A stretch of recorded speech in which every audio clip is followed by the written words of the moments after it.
Buenos días. Bueno, pues inicio este tercer añadido a mi tema de justicia y política. Y lamento interrumpir un poco el discurso y hablar de un tema tangencial, que va a ser solo hablar por hablar, pero lo que pasa es que vivo en un país muy convulso en estos momentos y las noticias increíbles noticias políticas te asaltan cada día. Y aunque tengo prometido que no volvería a hablar de política española porque me produce repugnancia, como viene más o menos dentro del concepto general de lo que estoy hablando en estos momentos, pues voy a hacer un pequeño aparte en este añadido que es el tercero. Y digo que justo en estos días, y es hablar por hablar, no es otra cosa, ¿no? Justo en estos días en España se está produciendo la renovación del Tribunal Constitucional, que es la más alta magistratura, la piedra angular del sistema político y judicial español, ya que todo emana de la Constitución española, ya que decide sobre la posible inconstitucionalidad de las leyes emitidas por el gobierno en un momento muy convulso del panorama político español, ya que el gobierno está absolutamente mediatizado por socios separatistas, comunistas, radicales de izquierda, tontos confesos, en fin, de todo. Lo peor de la sociedad española está en el gobierno de España en estos momentos, pero cuyos votos le son necesarios al presidente del gobierno, y entonces, pues en fin, está dictado lo que dicen esta panda de delincuentes para continuar en el poder. Se están haciendo leyes absolutamente disparatadas, propias de delincuentes dementes, que terminarán en el Tribunal Constitucional, lógicamente. De ahí lo importante de colocar a los suyos, a los jueces obedientes y sometidos al presidente del gobierno en dicho tribunal, pues para que sacralicen el disparate. Y no se necesitan más explicaciones sobre la batalla que se está desarrollando, lo veis claramente, me imagino. A mí lo que me está llamando la atención no es el sometimiento de juristas de altísimo nivel a los deseos alocados y malvados de un psicópata, que es lo que tenemos en la presidencia del gobierno, que está haciendo leyes en beneficio de delincuentes, ladrones y corruptos, que está destruyendo España y todo el entramado institucional, jurídico y político, que es el basamento de la nación, está haciendo unos descosidos absolutamente colosales. La naturaleza humana es la que es, las carreras dependen de quien dependen, y no tengo muy buena opinión de la clase judicial, visto lo visto, y como ya tengo desarrollado en otras partes de la obra. Lo que siento es pena, mucha pena, que la clase mejor preparada de la función pública sea capaz de caer en estos abismos de degradación profesional y personal. Y lo que pienso del gobierno actual de España, de esta banda de ignorantes, infatuados y descarados delincuentes, que también lo tengo escrito en mi blog, de manera que no es para mí ninguna novedad, sino a repetición. Repito, a mí lo que me está llamando la atención mucho es que teniendo como tenemos un sistema jurídico codificado, es decir, los jueces únicamente, teóricamente, solo pueden aplicar la ley, no caben interpretaciones, solo aplicación, porque no tiene otra función, nada más que la aplicación de la ley. La clase jurídica está dividida entre progresistas y conservadores, es decir, que manifiestan por anticipado estar dispuestos a retrasar las leyes en función de su posicionamiento ideológico. En este caso concreto, los progresistas nombrados por el gobierno a favor de decir los disparates legislativos de este montón de golfos que compone el gobierno actual, y los conservadores en sentido contrario. Como es natural, distintas son las asociaciones profesionales. Las asociaciones profesionales son de clase y ahí no tengo nada que decir, pero luego las asociaciones ideológicas en la judicatura sí que tengo que decir. Sí que tengo que decir, y tenemos que decir todos los españoles, esto es un disparate, pero ¿qué coño pintan las ideologías en las asociaciones de jueces? Bueno, me da tanta vergüenza y tanta pena esto que estoy escribiendo, esto que estoy hablando, en estos momentos, que si de mí dependiera, sacaría de la carrera judicial a todos los jueces progresistas y a todos los conservadores. ya que en mi criterio los jueces solo deben administrar y aplicar la ley sin ningún posicionamiento ideológico. Y el que tenga un posicionamiento ideológico se dedica a la política, no a la ley, ya que la está pervirtiendo desde su base. Estás pervirtiendo a la ley desde su base porque tienes un posicionamiento ideológico que aparentemente va contigo y vas a obedecer lo que digan los progresistas en el gobierno o lo que digan los conservadores cuando estén en el gobierno. ¡Qué vergüenza! ¡Qué vergüenza! ¡Qué vergüenza! ¿A qué nivel de degradación está llegando un gran país? Bueno, pues ya he llorado un poco más por España y sigamos con mi discurso. Hablemos ahora de la clase política. Y continuando con mi discurso, que es lo que estaba escribiendo en estos añadidos, podríamos dividir a todos aquellos que quieren participar en la cosa pública como aspirantes a un cargo público en dos grandes grupos. El primero de ellos, el de los jóvenes que quieren dedicar su vida a la política, que tienen la llamada, la vocación al servicio público, y el segundo de ellos, aquellos que quieren participar en la política a una edad madura. Y es necesario que los seres humanos que deseen participar en la cosa pública imprimamos y desarrollemos lo que los filósofos grecorromanos definieron como las virtudes cardinales, las virtudes esenciales del ser humano, ese tipo de virtudes que son la base para el desarrollo armónico y adecuado de un ser humano, el soporte de todas las virtudes que de ellas nacen, a saber, prudencia, justicia, fortaleza y templanza. También se pueden aportar las llamadas virtudes teologales en su versión laica o religiosa, la fe en la humanidad, tener fe en la humanidad, la esperanza en un futuro justo y adecuado a la dignidad de los seres humanos, y caridad, lo que se tradujo en las sociedades modernas como solidaridad, que en definitiva es el amor y la ayuda al prójimo, que es caridad, a tus hermanos existenciales. En definitiva, las eternas propuestas axiológicas de los valores personales de la ética, la rectitud, la honestidad, el servicio y la contribución al común social, en definitiva, el desarrollo y el ejercicio de los valores máximos de la dignidad y la esperanza humana. Y en faltando este desarrollo virtuoso en un ser humano, hay que evitar que seres potencialmente perversos o poco preparados puedan acceder a ningún tipo de carrera política. ¿Lo entendéis? Necesitamos gente importante que se dedica a la política, no necesitamos lo que tenemos en estos momentos, necesitamos gente de absolutamente otro nivel.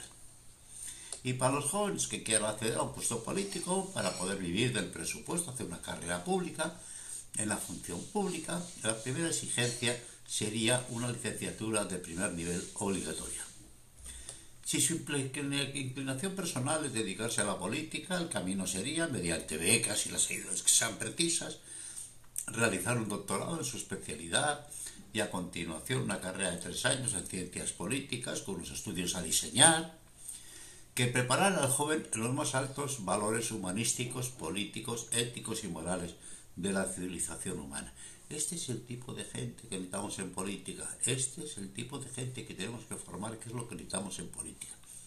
Y por último, un severo examen de idoneidad formativa que finalice con los exámenes de idoneidad y con una serie de contrastados y eficaces test psicológicos que cierran las puertas a los ambiciosos, a los despiadados, a los poco compasivos, a los que busquen en la política no el servir al prójimo, que es lo que se pretende, esa vocación de servicio público, muy por el contrario, los que busquen servirse a sí mismos, su propia prosperidad y no la prosperidad social. Y, por supuesto, su área de actuación, la cosa pública, deberá desarrollarse en el campo donde se ha formado por sus estudios. En el campo donde se ha formado por sus estudios. Estas condiciones serán comunes a toda la clase política obligatoriamente. Vamos a poner gente que entienda del tema que entienda esto en la cosa pública, justamente en lo que sabe. No que nos encontremos como nos encontramos con España, que al frente de una pandemia horrorosa como los tiempos no habían conocido, pues pusimos a un filósofo que ni era filósofo ni era nada, era un gilipollas y realmente un tipo que debiera ser juzgado por homicidio por incompetencia. 60.000 muertos sobre su conciencia, por lo menos. Pasamos de 140.000 muertos en España, de los cuales la mala gestión estaría en la mitad, por lo menos. Bien, y salvo los filósofos y los licenciados en ciencias sociales y antropológicas, así como todas las formaciones generalistas que podrán elegir su área de especialización en la función pública. Si tienes una preparación general, pues bueno, pues puedes decir, me quiero especializar en esto o en esto de la función pública. Y ninguna persona en edad madura podrá aspirar a ejercer un cargo público por elección o designación política sin una carrera profesional contrastada y prestigiosa en la actividad privada, en la cátedra, el periodismo, la literatura, el derecho, la economía, la empresa, la milicia, etcétera, etcétera, etcétera. Es decir, que una carrera brillante en lo privado te permite acceder a la vida pública, sobre todo para desarrollarla en áreas de su especialización, para que a la política y al gobierno solo puedan llegar los mejores entre los mejor preparados en cada área del conocimiento. Y por supuesto, los mismos test psicológicos conductuales definidos anteriormente. Oiga, vamos a intentar evitar que auténticos golfos, auténticos locos lleguen al poder por ninguno de los caminos. De eso hemos tenido en este mundo los suficientes. La clase política tiene en el ejercicio de sus cargos enormes privilegios que ineludiblemente tienen que estar acompañados de enormes responsabilidades personales, sociales y penales. Y yo propongo, para cualquier pena contemplada en el Código Penal, en el caso de un delito cometido por un político o funcionario en ejercicio, en todos los casos tendrá una pena accesoria de 10 años de prisión y el cese automático de cualquier cargo o representación política. ¿No somos todos iguales ante la misma ley? Sí, pero no somos iguales en privilegios y en responsabilidades. Si tú haces esa responsabilidad y resulta que eres un criminal, vas a tener que pagar de acuerdo con tus responsabilidades. ¿De acuerdo? No, ya sé que no estáis de acuerdo, y menos por supuesto lo que os dedicáis a la política. En fin. Y por supuesto la costumbre de que los políticos se aprueben sus propios sueldos, horarios, festivos, gastos, vacaciones, gastos y prebendas, ni por encima de lo normal de su sociedad, debe estar absolutamente vedado. En ninguna empresa del mundo son los empleados los que se fijan el sueldo, lo fijan los propietarios de las empresas, en el caso de los políticos mediante el voto social, ya que la sociedad al completo es la empleadora. Por lo tanto, es la única que puede fijar estas gratificaciones, estos privilegios y estos emolumentos, no vosotros. No vosotros para vosotros mismos, ¿no? Que sois una panda absolutamente inclasificable de golfos. Y yo he visto a lo largo de la historia democrática de España, en estos últimos años, que la primera medida en la que no hay oposición ninguna y que todo el mundo está de acuerdo es en subirse los sueldos. En medio de las crisis, en medio del desastre social, ellos se suben el sueldo y se dan las vacaciones más completas, si la gente va al Parlamento o no va al Parlamento, en fin. Bueno, si quieres dedicarte a la cosa pública, otra seriedad. Otra seriedad. Y si no, te dedicas a lo que tú quieras, pero no a la cosa pública. No a la cosa pública. No es un refugio de vagos y de maleantes la cosa pública. No debería de ser, digo, porque lo es. Y ningún político, en ningún caso donde exista un delito de corrupción o un delito económico, jamás podrá salir de la cárcel hasta que haya devuelto hasta el último céntimo del dinero robado. Esto de que te condenamos a 5 años y cuando sales disfrutas del dinero que has robado y atesorado en cuentas extranjeras, tal, no sé cuál, eso es un tema que se tiene que acabar, porque haces un cálculo de riesgo-beneficio y dices, bueno, pues seguramente no me cogen, y si me cogen voy a estar peleando 5 años en los juzgados y luego estaré 2 años en la cárcel y luego disfruto del dinero. Pues bueno, pues merece la pena el riesgo. No, que no merezca la pena el riesgo de la corrupción, que no merezca la pena el riesgo de la corrupción. Y si a su familia igualmente del mismo modo obligada a devolver el dinero mal obtenido y condenada al ostracismo social. Perdéis absolutamente todo, es decir, que sepas que si eres un corrupto te vamos a masacrar socialmente, a ti y a tu familia. Y tal vez por medio de esta dureza podamos evitar la corrupción política y económica que señorea el mundo. Hay por ahí una frase terrorífica, que hay solo una religión, que todo el mundo obedece en el mundo. Todo el mundo obedece en el mundo la misma religión, la corrupción. ¿Es verdad esta frase terrible? Bueno, analizar vuestra sociedad, sacar vuestras propias conclusiones, las mías son terroríficas a este respecto. Y con toda la dureza que queramos poner, la corrupción continuará presente en la función pública, os lo aseguro. Es un vicio del alma que es imposible de contener. Y finalmente, este nuevo concepto de la organización social de la humanidad deberá desembocar, como ya luego en extenso desarrollaré, sobre todo en el capítulo 10, en una constitución universal y en un gobierno mundial y unas leyes comunes para todos los ámbitos de la vida privada y pública de todos los seres humanos. Las mismas reglas de juego para todos. Todos somos igual de humanos, con las mismas esperanzas, con los mismos temores, con los mismos deseos, con los mismos amores. Tengamos las mismas reglas de juego para todo, porque vamos a tenerlas distintas por sociedades. ¿Qué culpa tiene el niño que están haciendo en países despóticos o la niña? Que le van a estar negando la educación, le van a estar negando sus derechos más básicos, va a estar dominado por un sápatra, por un incompetente. ¿Por qué? Y gente desde que nace está condenada a regímenes absolutamente absurdos. Mismas leyes y mismas reglas de juego para todos los seres humanos, porque somos todos humanos y todos, en definitiva, somos el mismo. En el fondo, lo mismo, somos lo mismo. Aunque pensemos ser tan diferentes los unos de los otros, hay una basicidad tremenda en todos los seres humanos. Las religiones lo entendieron muy bien desde muy pronto. Y los seres humanos es otra historia, como es natural. Bueno,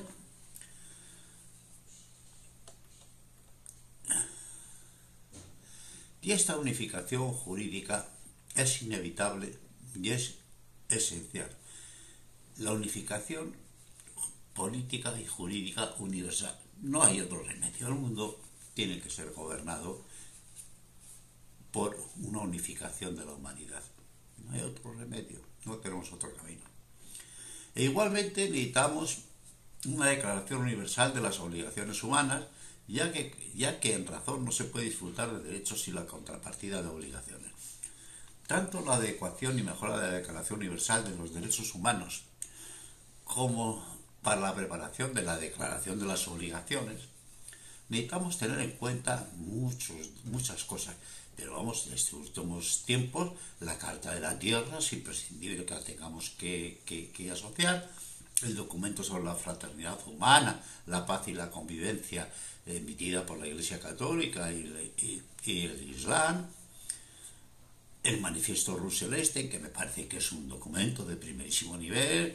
La declaración de Joliot-Curie.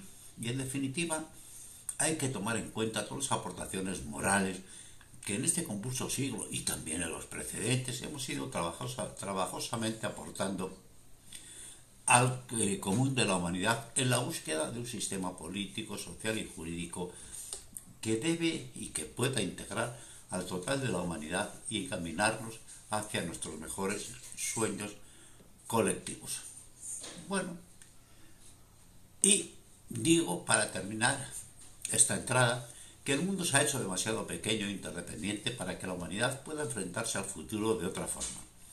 No hay de futuro ninguna otra solución que la gestión conjunta del planeta y del destino de la especie si queremos tener algún futuro que para nosotros, y evitemos el suicidio colectivo hacia donde nos estamos dirigiendo a precipitado paso en este pequeño mundo gestionado por naciones absolutamente miopes del inevitable destino común de la humanidad. Queridos amigos, los que me escucháis, los que tenéis paciencia para seguir los disparates de este anciano, un fuerte abrazo y un cordial saludo.